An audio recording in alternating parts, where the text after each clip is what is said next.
The Strange Case of Dr. Jekyll and Mr. Hyde. By Robert Louis Stevenson. Chapter 4. The Carew Murder Case.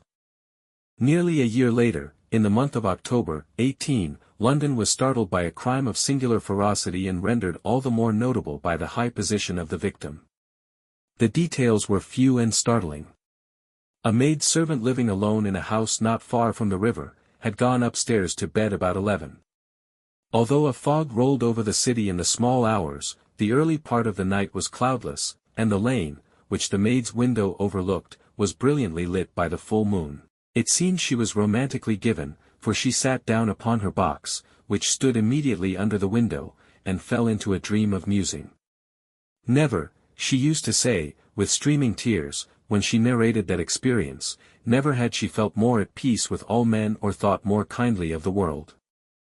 And as she so sat she became aware of an aged beautiful gentleman with white hair, drawing near along the lane, and advancing to meet him, another and very small gentleman, to whom at first she paid less attention. When they had come within speech, which was just under the maid's eyes, the older man bowed and accosted the other with a very pretty manner of politeness. It did not seem as if the subject of his address were of great importance; indeed, from his pointing, it sometimes appeared as if he were only inquiring his way, but the moon shone on his face as he spoke, and the girl was pleased to watch it. It seemed to breathe such an innocent and old-world kindness of disposition, yet with something high too, as of a well-founded self-content. Presently her eye wandered to the other, and she was surprised to recognize in him a certain Mr. Hyde, who had once visited her master and for whom she had conceived a dislike. He had in his hand a heavy cane, with which he was trifling, but he answered never a word, and seemed to listen with an ill-contained impatience. And then all of a sudden he broke out in a great flame of anger, stamping with his foot, brandishing the cane, and carrying on, as the maid described it, like a madman. The old gentleman took a step back, with the air of one very much surprised and a trifle hurt, and at that Mr. Hyde broke out of all bounds and clubbed him to the earth. And next moment, with ape-like fury, he was trampling his victim under foot and hailing down a storm of blows, under which the bones were audibly shattered and the body jumped upon the roadway. At the horror of these sights and sounds, the maid fainted. It was 2 o'clock when she came to herself and called for the police.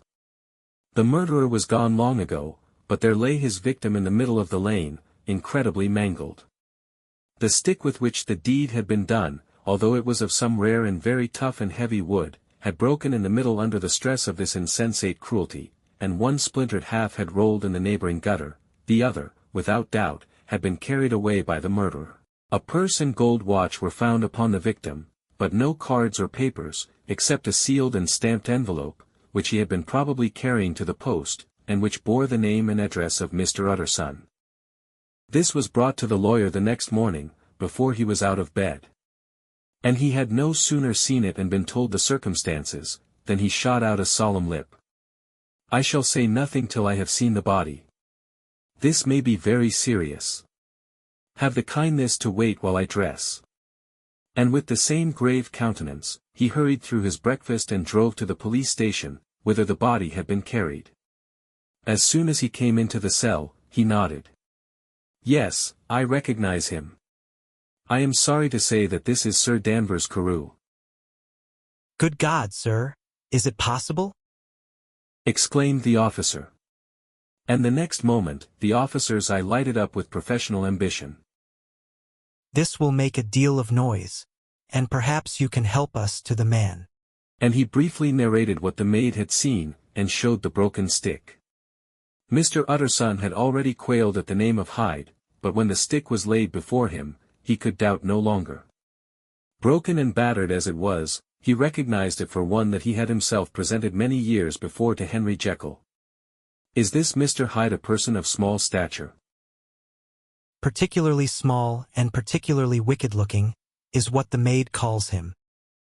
Mr. Utterson reflected, and then, raising his head, "If you will come with me in my cab, I think I can take you to his house."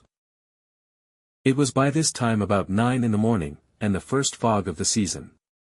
A great chocolate-colored pall lowered over heaven, but the wind was continually charging and routing these embattled vapors, so that as the cab crawled from street to street, Mr. Utterson beheld a marvelous number of degrees and hues of twilight, for here it would be dark like the back end of evening.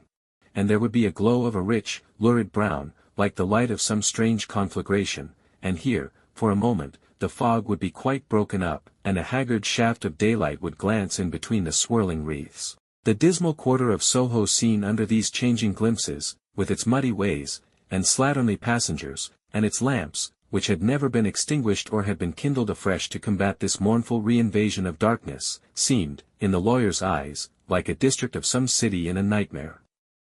The thoughts of his mind, besides, were of the gloomiest dye, and when he glanced at the companion of his drive, he was conscious of some touch of that terror of the law and the law's officers, which may at times assail the most honest. As the cab drew up before the address indicated, the fog lifted a little and showed him a dingy street, a gin palace, a low French eating house, a shop for the retail of penny numbers and twopenny salads, many ragged children huddled in the doorways, and many women of many different nationalities passing out, key in hand, to have a morning glass, and the next moment the fog settled down again upon that part, as brown as umber, and cut him off from his blackguardly surroundings. This was the home of Henry Jekyll's favourite, of a man who was heir to 250,000 sterling.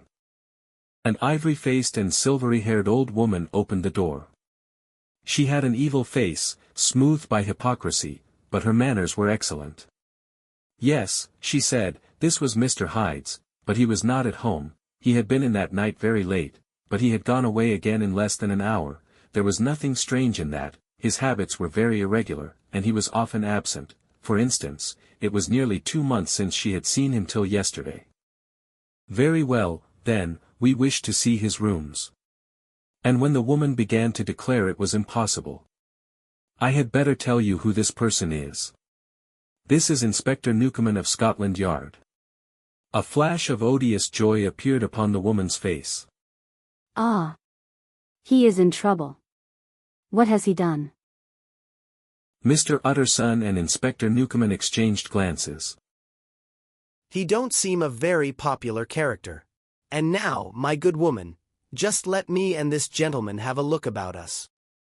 In the whole extent of the house, which but for the old woman remained otherwise empty, Mr. Hyde had only used a couple of rooms, but these were furnished with luxury and good taste. A closet was filled with wine, the plate was of silver, the napery elegant, a good picture hung upon the walls, a gift, as Utterson supposed, from Henry Jekyll, who was much of a connoisseur, and the carpets were of many plies and agreeable in colour. At this moment, however, the rooms bore every mark of having been recently and hurriedly ransacked. Clothes lay about the floor, with their pockets inside out, lock-fast drawers stood open, and on the hearth there lay a pile of grey ashes, as though many papers had been burned. From these embers the inspector disinterred the butt end of a green cheque-book, which had resisted the action of the fire. The other half of the stick was found behind the door, and as this clinched his suspicions, the officer declared himself delighted. A visit to the bank, where several £1,000s were found to be lying to the murderer's credit, completed Inspector Newcomen's gratification. You may depend upon it, sir. I have him in my hand. He must have lost his head, or he never would have left the stick, or above all, burned the cheque-book. Why, money's life to the man. We have nothing to do but wait for him at the bank, and get out the handbills. This last, however, was not so easy of accomplishment. For Mr. Hyde had numbered few familiars, even the master of the servant maid had only seen him twice. His family could nowhere be traced. He had never been photographed. And the few who could describe him differed widely, as common observers will. Only on one point were they agreed, and that was the haunting sense of unexpressed deformity with which the fugitive impressed his beholders. This has been Talking Library Audiobooks. If the story stirred your imagination, remember to like, share, and subscribe for more timeless tales. Dark secrets and hidden chapters await you, in the next reading.